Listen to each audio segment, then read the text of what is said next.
नमस्कार विद्यार्थियों, मैं हूं अमित ठाकुर और आज चर्चा करने आए हैं महात्मा गांधी और राष्ट्रीय आंदोलन यानी Mahatma Gandhi and nationalist movement, जो आपकी कक्षा 12 की इतिहास की पाठ्य पुस्तक का 13वां पाठ है। और इसमें हमने कई बातें समझ ली हैं, पढ़ ली हैं। और आपको याद है कि पिछली कक्षा में हमने बात की थी असहयोग आंदोलन, नॉन कोऑपरेशन मूवमेंट की। अब वो उस पर सारी चर्चाएं हो चुकी हैं, लेकिन एक आध छोटी छोटी कुछ इंपॉर्टेंट बातें हैं, वो हमें एक बार और डिस्कस कर लें। जैसे कई बार आपसे परीक्षा में ये पूछा जा सकता है कि असहयोग एक प्रकार का प्रतिरोध किस प्रकार था, यानी how was non cooperation a type of protest. Protest कैसे था, ये विरोध कैसे था। ये तो सिंपल सी बात है। अगर गांधी जी ने ये बात सबको समझाई कि जो भारत में अंग्रेजी राज है वो भारतीयों के सहयोग से ही टिका हुआ है। जब भारतीय लोग अंग्रेजों की नौकरी करते हैं, उनका सारा काम करते हैं, भारतीय वकील अंग्रेजों की अदालत में वकील के तौर पे काम करते हैं, भारत के ही लोग हैं जो अंग्रेजों के पुलिस और सेना में सिपाहियों के तौर पे काम करते हैं, भारत के ही लोग हैं जो पटवारी के तौर पर गांव से टैक्स इकट्ठा करवाते हैं। यानी जो कुछ भी अंग्रेज भारत को लूट रहे हैं, भारत पे जो उनका शासन है, वो भारतीयों के सहयोग से ही हुआ है। और भारत के लोग ही हैं जो अंग्रेजी वस्तुएं खरीदते हैं, जो इंग्लैंड के फैक्ट्रियों में बना माल खरीदते हैं, उनके कपड़े खरीदते हैं।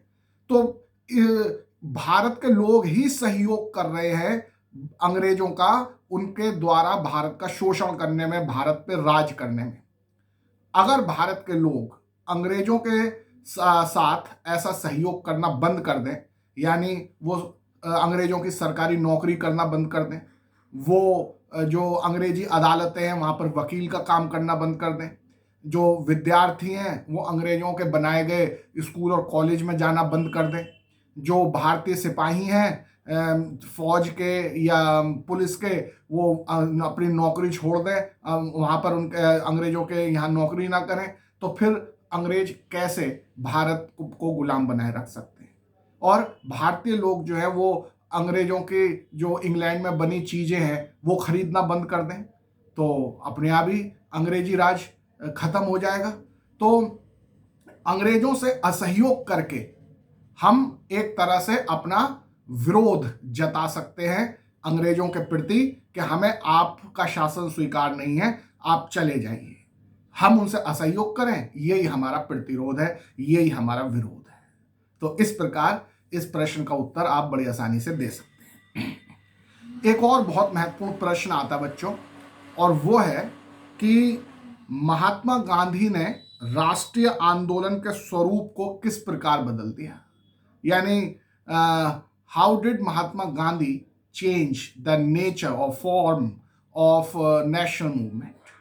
ये बहुत ही ज़्यादा परीक्षा की दृष्टि से भी महत्वपूर्ण और वैसे भी समझने के लिए, और इस पर हम पहले भी वैसे चर्चा कर चुके हैं। आपको याद होगा कि गांधी जी तो 1915 में आए और 1916 की फरवरी में पहली बार उनकी पब्लिक अपीयरेंस हुई बनारस हिंदू यूनिवर्सिटी में। उससे पहले तक जो कांग्रेस के यानी राष्ट्रीय आंदोलन के नेता थे, उनका क्या स्टाइल था, वो सब पढ़े लिखे लोग होते थे। कोई डॉक्टर होता था, कोई वकील होता था, कोई पत्रकार होता था, ज़्यादातर लोग अमीर होते थे उनमें, कोई बड़े उद्योगपति होते थे, पैसे वाले होते थे, जमींदार होते थे, राजा होते थे। तो वो कैसे किस तरह से अपना आंदोलन चलाते थे, वो साल भर में बस एक बार दिसंबर के महीने में भारत के किसी शहर में आकर इकट्ठा होते थे। वहां पर सबसे पहले तो वो बात करते थे, अंग्रेजी जो राजा है, जो अंग्रेज राजा है या रानी है, उसकी पहले तो स्वामी भक्ति की कसम खाते थे। फिर बहुत प्यार से, बड़ी तमीज से, बड़े आदर के साथ सरकारी अधिकारियों को चिट्ठी लिखते थे, एप्लीकेशन लिखते थे कि जी हमारी ये मांग मान लो, क्या कृपया हमारे ऊपर भी बड़ी कृपा होगी कि अगर आप हमारी इन बातों को मान लो तो भारतीयों का भी फायदा हो जाएगा। और उनमें से ज़्यादातर की जो मांगे होती थी वो केवल उच्च वर्ग के लोगों की लिए ही होती थी, उनके फायदे के लिए होती थी। जैसे सिविल सर्विस की एज जो है वो थोड़ी बढ़ा दी जाए जिससे भारतीय लोग भी उसमें शामिल हो सकें, या सिविल सर्विस में भारतीयों को भी ज़्यादा प्रतिनिधित्व दिया जाए। इस तरह की मांगें होती थी जो समाज के उच्च वर्ग के लोगों के फायदे के लिए होती थी। और एक तरह से वो ड्राइंग रूम पॉलिटिक्स करते थे, बस आराम से बैठकर ऐशो आराम के साथ बातचीत कर रहे हैं आपस में, और बस सरकार से प्रार्थना कर रहे हैं। सड़क पर लड़ना अंग्रेजों के खिलाफ उन्होंने कभी नहीं किया। आम जनता को अपने आंदोलन में जोड़ना उन्होंने कभी नहीं किया।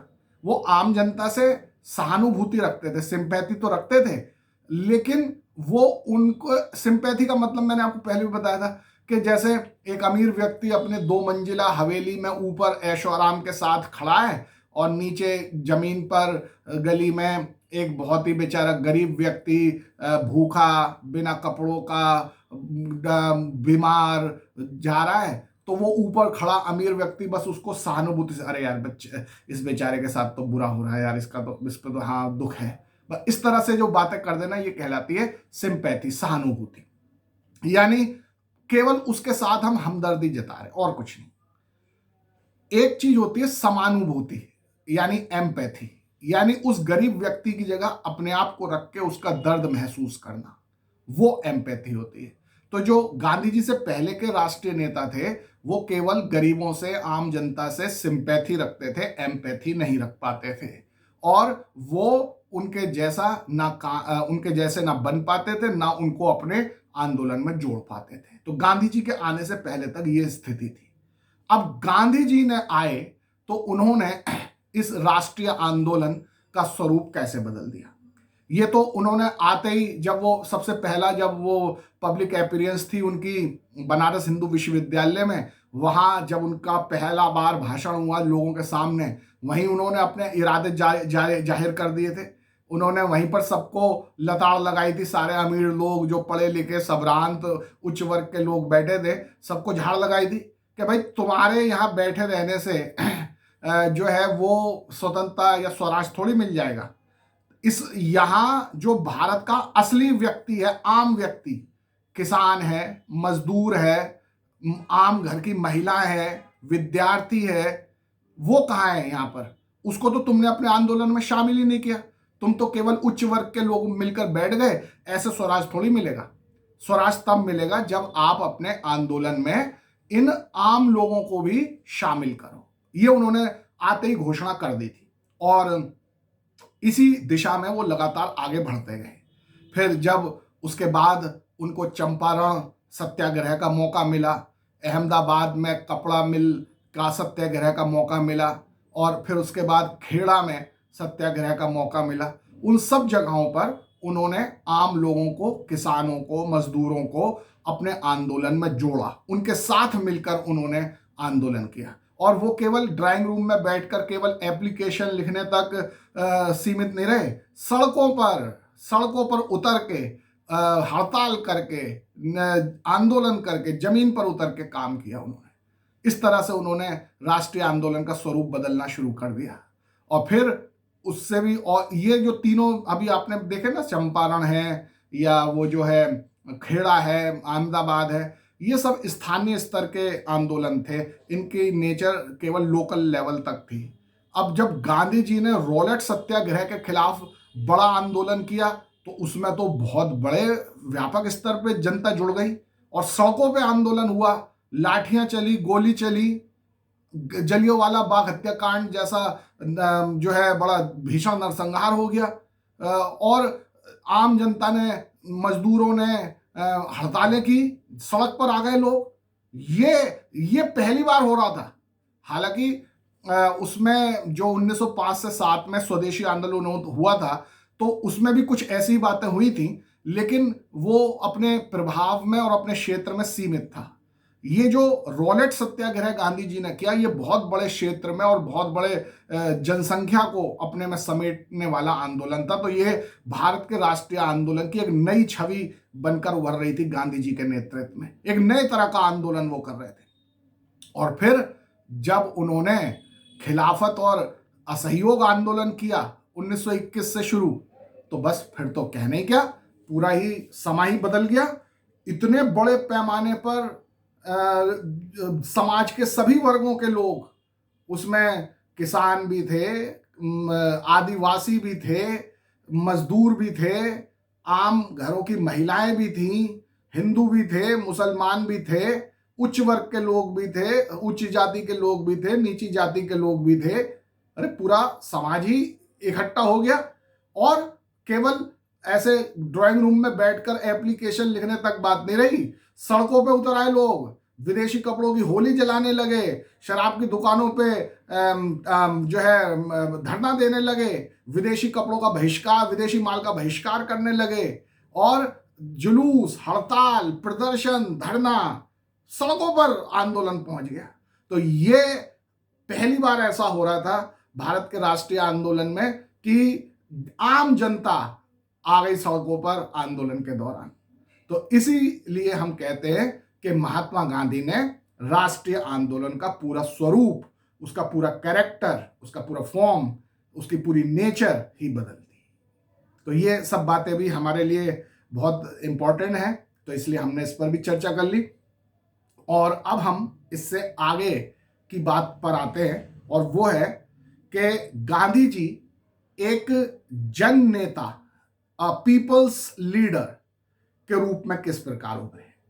और एक बात मैं पहले भी बता चुका हूं, फिर एक बार बता रहा हूं कि ये जो गांधी जी ने आम जनता को जोड़ के सड़कों पे जो आंदोलन लिया है, वो राष्ट्रीय आंदोलन को, सड़कों पे लोग विरोध करने लगे, धरना, प्रदर्शन, जुलूस, लाठीचार्ज, जेल भरो, ये सब जो होने लगा, तो इस प्रकार के राष्ट्रीय आंदोलन को हमारे इतिहासकार क्या कहते हैं? गांधीयन नेशनलिज्म, गांधीवादी राष्ट्रवाद। तो गांधीवादी राष्ट्रवाद तो अब आपको समझ में आ गया, गांधीयन नेशनलिज्म तो अब आपको समझ में आ गया।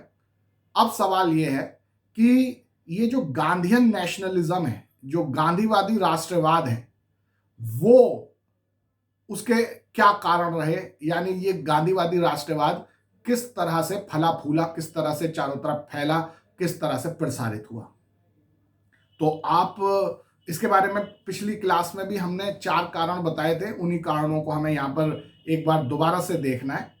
तो जो सबसे पहला कारण था राष्ट्रवादी आंदोलन के विस्तार का और चारों तरफ फैलने का, वो था गांधी जी का स्वयं का व्यक्तित्व। और गांधी जी का व्यक्तित्व ऐसा था कि वे लोकप्रिय जन नेता बन गए। पूरे भारत के आम लोग, गरीब लोग, जन लोग, अमीर लोग, सब लोग गांधी जी से अपना डायरेक्ट कांटेक्ट समझने लगे। अब उनसे, उनके दिल से दिल जुड़ गए, और गांधी जी की एक अपील पर लाखों करोड़ों लोग तुरंत तैयार होकर आंदोलन के लिए तैयार हो जाते थे। तो गांधी जी का व्यक्तित्व ऐसा चमत्कारी था, ऐसा मैग्नेटिक था कि उसने लाखों करोड़ों लोगों को आकर्षित किया, और हर व्यक्ति, समाज का हर व्यक्ति, दूर दराज का व्यक्ति इस आंदोलन से जुड़ गया। और इस तरह से जो आंदोलन है, जो राष्ट्रीय आंदोलन है, वो जन आंदोलन बन गया, यानी गांधीयन नेशनलिज्म के रूप में वो आ गया। और फिर दूसरी बात यह है कि गांधी जी का जो करिश्मा था, उसमें बहुत प्रकार की उनके बारे में अफवाहें भी चलती थी। लोग उनको पता नहीं क्या भगवान का अवतार समझ लेते थे, क्या करते थे, कि उनका बहुत जबरदस्त करिश्मा फैला था, और इस वजह से भी लोग जुड़ गए इस राष्ट्रीय आंदोलन से, जिससे वो गांधीयन नेशनलिज्म कहलाने लगा। इसके अलावा गांधी जी का एक और बहुत इंपॉर्टेंट रोल था इस आंदोलन को जन जन तक पहुंचाने में, राष्ट्रीय आंदोलन को जन जन तक पहुंचाने में। और वो ये था कि उन्होंने बहुत केयरफुली, बड़ी सावधानी से कांग्रेस के संगठन का विस्तार किया, उसे गांव गांव तक, दूर दूर के क्षेत्रों तक, आम जन तक पहुंचा दिया, और इस तरह से लोग, आम लोग इस आंदोलन से जुड़ गए। तो ये जो आंदोलन था, वो जो राष्ट्रीय आंदोलन था, वो गांधीयन नेशनलिज्म बन गया। और चौथा जो इंपॉर्टेंट कारण है वो ये है कि गांधी जी ने बहुत सिलेक्टेड और बहुत योग्य अपने शिष्य, अपने अनुयायी चुने, जिनमें जवाहरलाल नेहरू हैं, सरदार पटेल हैं, सुभाष चंद्र बोस हैं, सरोजिनी नायडू हैं, राजेंद्र प्रसाद हैं, और भी बहुत सारे लोग थे। तो ये सारे लोग बहुत योग्य थे, बड़े योग्य थे, यानी पढ़े लिखे थे, समझदार थे और बड़े लगनशील थे, बड़े प्रतिबद्ध थे इस स्वतंत्रता के आंदोलन को चलाने के लिए। इन सब ने भी मिलकर इस आंदोलन को जन जन तक पहुंचा दिया और ये जो राष्ट्रीय आंदोलन है वो जन आंदोलन बन गया और इसको हम गांधीयन नेशनलिज्म कहने लगे। तो ये सब बातें हम लास्ट क्लास तक, पिछली जो क्लास में हमने इन पर चर्चाएं की थी। तो अब हम जो एक और बहुत महत्वपूर्ण सवाल जो आपसे अक्सर परीक्षा में पूछा जाता है, अब उस पर हम बात करेंगे और वो है कि गांधी जी एक जन नेता कैसे बन गए। How did Gandhi ji become a people's leader. तो इस पर अब हम बात करने जा रहे हैं। आपको सबसे पहला जो कारण है इसका हम अगर देखें कि आम जनता से उनका जुड़ाव कैसे हुआ गांधी जी का, तो वो उनके अपने व्यक्तित्व की वजह से हुआ। गांधी जी ने अपने आप को आम व्यक्ति के रूप में ही परिवर्तित कर लिया। उनकी वेशभूषा आम व्यक्ति जैसी हो गई। जब वो एक बार दक्षिण भारत की यात्रा पे गए, वहां की गरीबी देखी, वहां के लोगों का व्यवहार, आचरण देखा, तो वो बड़े द्रवित हुए और उन्होंने वहीं अपना सिर मुंडवा लिया, यानी मुंडन करवा लिया और गंजे हो गए। और जो अपने अंग्रेजी कपड़े जो थे उनके, पहले गांधी जी भी सूट बूट पहनते थे, टाई लगाते थे। वो आपको मैंने एक बार पहले भी बताया था कि आप ही की जो एनसीईआरटी किताब है उसके पेज नंबर 347 पे आप गांधी जी का सूट बूट वाला अंग्रेजी कपड़ों में चित्र देख सकते हो। लेकिन उसके बाद से फिर जब वो यहाँ पर भारत के राष्ट्रीय आंदोलन में जुड़ गए तो उन्होंने अपना विदेशी जो कपड़े हैं उनका त्याग कर दिया और एक आम व्यक्ति, जैसे एक आम गरीब व्यक्ति भारत के गांवों में रहता है वैसा वेश बना लिया। केवल एक लंगोटी पहनकर वो रहने लगे आम व्यक्ति की तरह और आम लोगों जैसी भाषा बोलते थे। जो पुराने जो पहले वाले राष्ट्र जो बड़े नेता थे वो तो अंग्रेजी में गिटपिट करते थे। गांधी जी तो आम लोगों की भाषा में, हिंदी भाषा जिसे हिंदुस्तानी कहते थे, उसमें हिंदी और उर्दू मिला जुला के जो होती थी, तो उस हिंदुस्तानी भाषा में आम लोगों से सीधी बात करते थे। ऐसे ही वो गांव गांव में पहुंच जाते थे और ऐसे ही पेड़ की छां में बैठ गए, उनके साथ चौपाल पे बैठ गए, गरीब की झोंपड़ी में जाकर बैठ गए और वही ठहरे। जो वो खा रहे हैं, जैसा भी रूखा सूखा उनके साथ वही खा रहे हैं, उनके प्यार से गले लगा रहे हैं, बात बात में किसी के कंधे पे हाथ रख दे रहे हैं, बीच बीच में रामायण की चौपाइयां सुना रहे हैं। तो लोगों को लगता ही नहीं था, गांव के लोगों को, कस्बे के लोगों को, शहर के लोगों को ये लगता ही नहीं था कि कोई ये बड़ा व्यक्ति आ गया हमारे बीच में, कोई नेता आ गया है। वो तो उसे अपने परिवार का, अपने गांव के एक बुजुर्ग की तरह ही देखते थे और उनसे उनकी आत्मीय संबंध, आत्मीयता जो है स्थापित हो गई।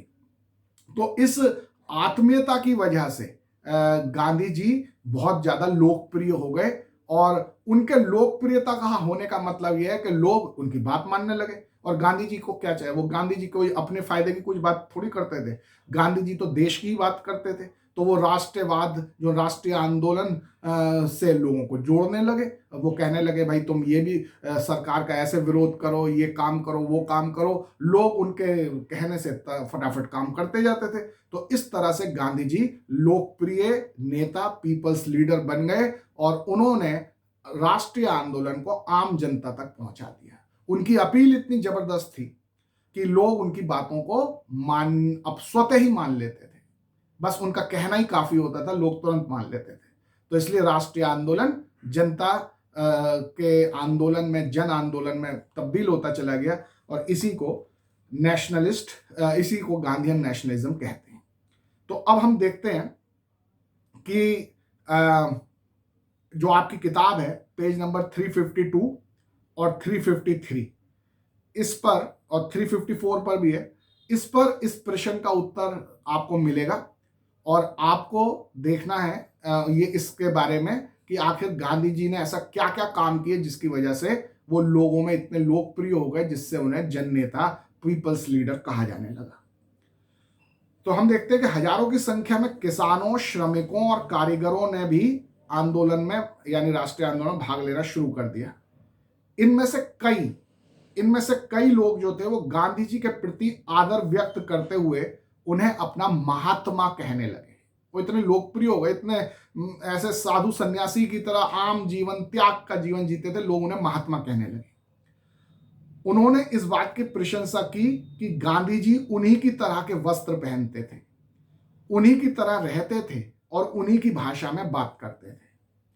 अन्य नेताओं की तरह वे सामान्य जन समूह से अलग खड़े नहीं होते थे, यानी केवल सिंपैथी नहीं दिखाते थे, केवल सहानुभूति नहीं दिखाते थे, बल्कि वे उनसे समानुभूति, एम्पैथी रखते थे तथा उनसे घनिष्ठ संबंध भी स्थापित कर लेते थे। इसलिए जनता के वो नेता बनते गए, लोग उनको पसंद करते चले गए।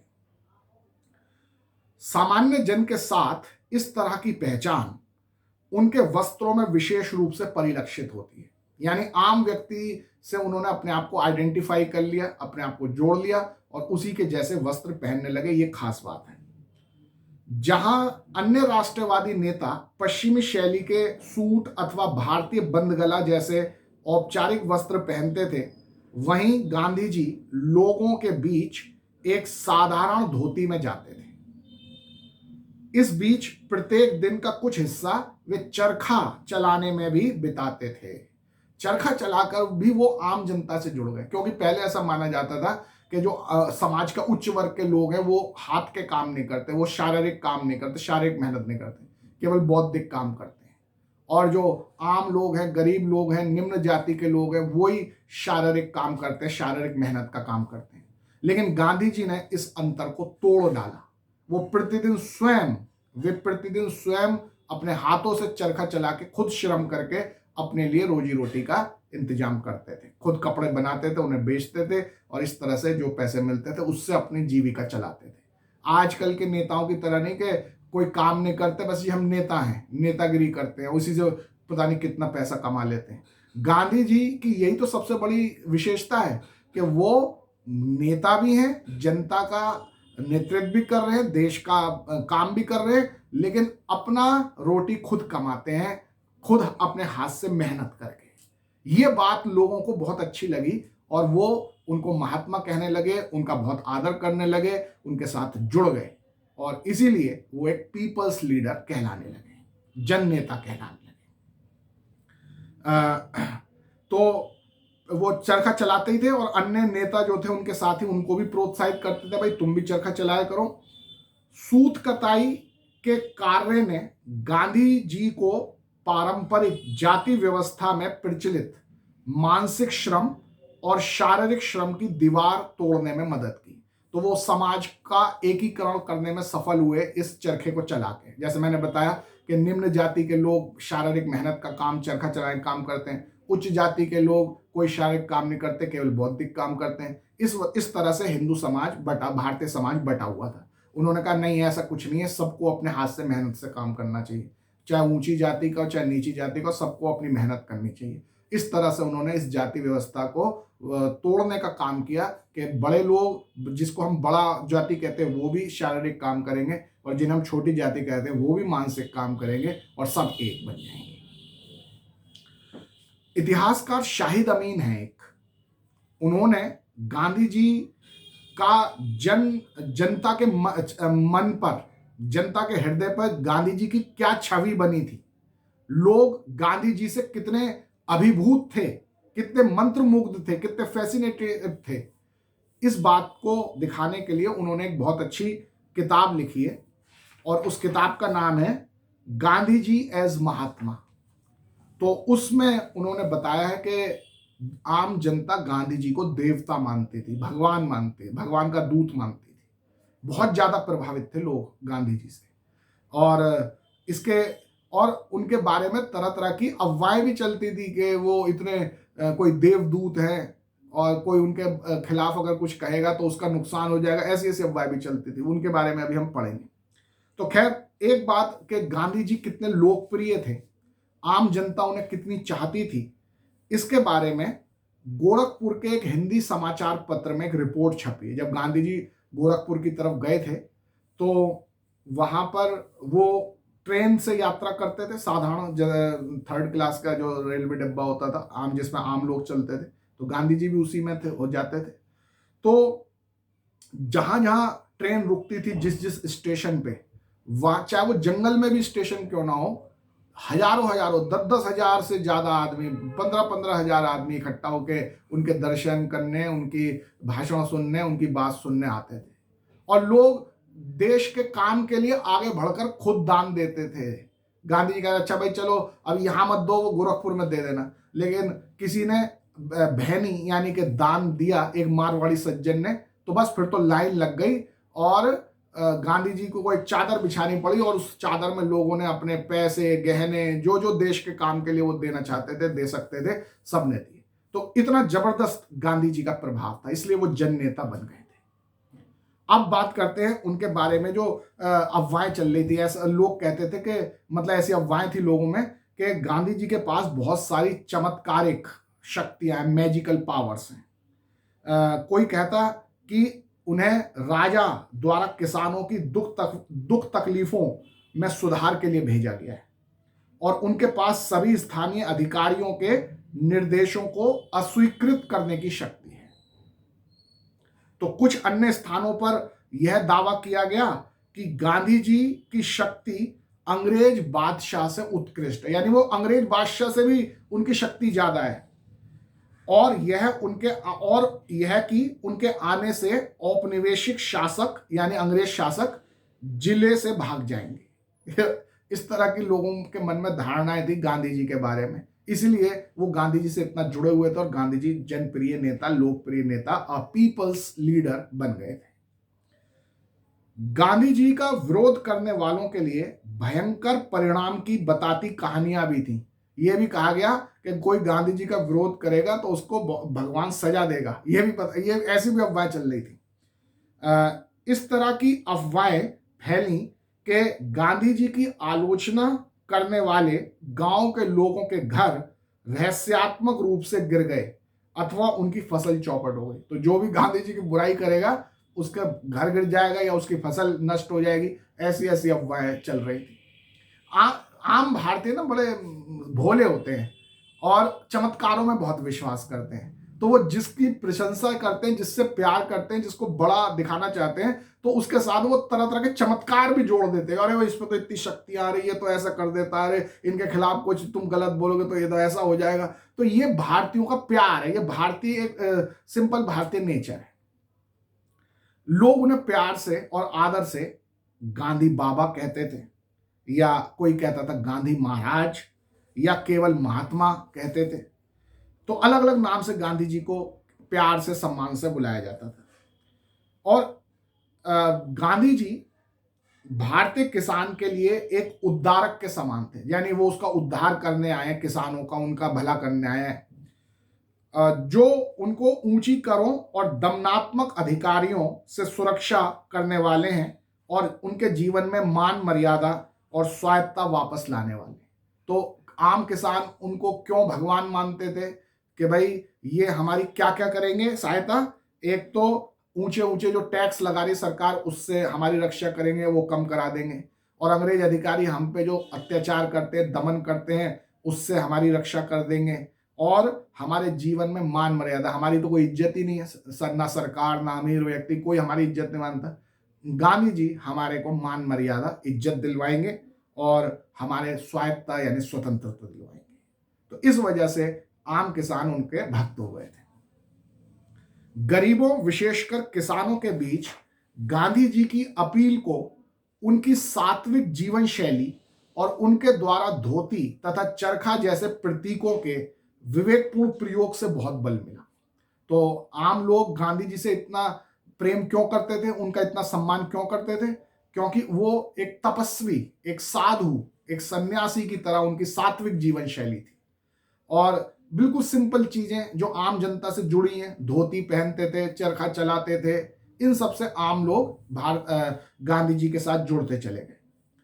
जाति से तो महात्मा गांधी बनिया थे, एक व्यापारी थे और पेशे से वकील थे, लेकिन उनकी सादी जीवन शैली तथा हाथों से काम करने के प्रति उनके लगाव की वजह से वे गरीब श्रमिकों के प्रति बहुत अधिक समानुभूति यानी एम्पैथी रखते थे तथा बदले में वे लोग भी गांधी जी से समानुभूति यानी एम्पैथी रखते थे। तो इसका मतलब यह हुआ कि गांधी जी बिल्कुल साधारण जीवन शैली अपनाते थे, अपने हाथों से काम करते थे, तो उन्हें गरीब लोगों, मजदूरों, किसानों, कामगारों के दुख तकलीफ पता थी, इसलिए वो उनके साथ एम्पैथी रखते थे, समानुभूति रखते थे। और जो ये सब लोग थे, जो किसान, मजदूर, कामगार, ये भी गांधी जी से उतना ही प्यार करते थे और उनके प्रति भी वो भी एम्पैथी रखते थे। तो इस तरह से गांधी जी जन नेता बनते चले गए। जहां अधिकांश अन्य राजनीतिक लोग उन्हें कृपा की दृष्टि से देखते, दया की दृष्टि से देखते थे, वहां गांधी जी न केवल उनके जैसा दिखने बल्कि उन्हें अच्छी तरह समझने और उनके जीवन के साथ स्वयं को जोड़ने का काम के लिए प्रयास करते थे और इस रूप में उनके सामने आते थे। तो इसलिए लोग किसी भी अन्य नेता के मुकाबले में गांधी जी से बहुत ज्यादा जुड़ गए। गांधी जी जन जन के हृदय के सम्राट बन गए।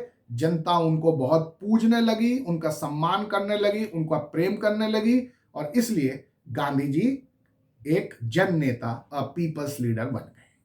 तो सवाल यही आएगा कि गांधी जी कैसे जन नेता बन गए। तो जिन जिन बातों को हमने अभी डिस्कस किया है ना, उनको आप पॉइंट वाइज लिखेंगे कि भाई एक तो उनकी जीवन शैली, उनका कपड़े पहनने का स्टाइल, उनका आम लोगों की भाषा में बात करने का स्टाइल, चरखा का प्रयोग और उनके बारे में तरह तरह की जो अफवाहें, चमत्कारिक शक्तियों की अफवाहें चल रही थी वो, और गांधी जी लोगों के साथ समानुभूति रखते थे। इन सब बातों से जनता उनके साथ बहुत जुड़ गई और वो एक जन नेता, पीपल्स लीडर बन गए। तो अलग अलग पॉइंट में सारी बातें एक एक पॉइंट करके बताओ। एग्जाम में हमेशा याद रखो कि जब आप उत्तर लिखते हो तो आपको पॉइंट वाइज लिखना चाहिए, नंबर 1 ये, नंबर 2 ये, नंबर 3 ये, उससे आपको ज्यादा मार्क्स मिलेंगे। और अब हम एक और छोटी सी बात यहां पर कर लें, और वो है कि गांधी जी के बारे में बहुत तरह की जो उनकी चमत्कारिक शक्तियों के बारे में जो अफवाहें चलती थी, उनके बारे में भी एक छोटी सी बात कर लें कि कौन कौन सी अफवाहें चलती थी। उस पर भी अलग से सवाल आ सकता है कि भाई बताओ कौन कौन सी चमत्कारिक गांधी जी के पास चमत्कारिक शक्तियां हैं, ऐसी कौन कौन सी अफवाहें थी। तो ये पेज नंबर 353 और 354 के जो बॉक्स है उसमें दिया गया है। तो एक बताया गया है कि 15 फरवरी को बस्ती गांव के सिकंदर साहू ने कहा कि वह महात्मा गांधी में तब विश्वास करेगा जब उसके कारखाने में गन्ने के रस से भरा कड़ाहा 2 भाग में टूट जाएगा। तुरंत ही कड़ाहा वास्तव में टूट गया। तो इसका यानी वो गांधी जी पे तुरंत विश्वास करने लगा। ऐसी ऐसी चमत्कारिक शक्तियों के बाद अफवाहें चलती थी, गांधी जी के पास ऐसी चमत्कारिक शक्तियां। ये सब अफवाहें हैं, वास्तव में तो उनके पास, वो तो एक साधारण व्यक्ति हमारे जैसे ही हैं, लेकिन उनके बारे में इस तरह की अफवाहें चल रही थी और इसलिए लोग उनको बड़ा सम्मान करते थे। और दूसरा, ऐसे ही एक और अफवाह देखते हैं। आजमगढ़ के एक किसान ने कहा कि वह महात्मा जी की प्रामाणिकता में तब विश्वास करेगा जब उसके खेत में लगाए गए गेहूं तिल में बदल जाए। अगले ही दिन उसके खेत का सारा गेहूं तिल बन गया। बताओ, फसल ही चेंज हो गई। गांधी जी का विश्वास मैं तब करूंगा जब मेरे गेहूं तिल बन जाए, और वो बन गए। ऐसी ऐसी अफवाहें चलती थी उनकी चमत्कारिक शक्ति के बारे में। ऐसे ही एक और है कि भाई अगर कोई गांधी जी का विरोध करेगा, उनकी बुराई करेगा, तो उसके साथ बुरा भी होगा। कैसे? एक अफवाह है कि गोरखपुर में एक सज्जन ने कहा, अरे ये क्या चरखा वरखा, इससे क्या फायदा है, ऐसे ही उनके चरखे की बुराई कर दी, तो उस सज्जन के घर में आग लग गई। इस तरह की अफवाहें चल रही। एक और अफवाह देखते हैं कि अप्रैल 1921 में उत्तर प्रदेश के गांव में कुछ लोग जुआ खेल रहे थे। किसी ने उन्हें ऐसा करने से रोका, तो जुआ खेल रहे समूह में से एक ने रुकने से मना कर दिया और गांधी जी को अपशब्द कहे, गाली दे दी। तो अगले ही दिन उसकी बकरी को उसके ही 4 कुत्तों ने काट खाया। तो भाई गांधी जी के खिलाफ कोई बोलेगा तो उसके साथ ऐसा बुरा हो जाएगा। ऐसी ऐसी चमत्कारिक शक्तियों की अफवाहें चल रही। और एक और देख लेते हैं, और वो है कि गोरखपुर के एक गांव में किसानों ने शराब पीना छोड़ने का निश्चय किया। एक व्यक्ति अपने निश्चय पे कायम नहीं रह पाया, और जब वह शराब की दुकान की तलाश में जा रहा था तो उसके रास्ते में रोड़ों यानी कि पत्थरों की बारिश होने लगी। ज्यों ही उसने गांधी जी का नाम लिया तो पत्थरों की बारिश बंद हो गई। तो आप देख सकते हो कि लोगों के मनों में गांधी जी के चमत्कारों की शक्तियों का ऐसी अफवाहें थी और इस वजह से वो उनको महात्मा मानने लगे, उनका बहुत सम्मान करने लगे, उन्हें प्यार करने लगे। तो ये सब बातें हमें कहाँ से पता चली? ये शाहिद अमीन एक इतिहासकार है, सबाल्टर्न हिस्टोरियन है। उन्होंने एक किताब लिखी है गांधी जी एस महात्मा, उसमें ये सब चीजें। तो आज हम इसके बारे में यही चर्चा करेंगे और हमने देख लिया कि गांधी जी जन नेता क्यों बन गए और गांधी जी की चमत्कारिक शक्तियों के बारे में क्या क्या अफवाहें हैं। इससे आगे की चर्चा अगले वीडियो में कल करेंगे। तब तक के लिए सभी को नमस्कार।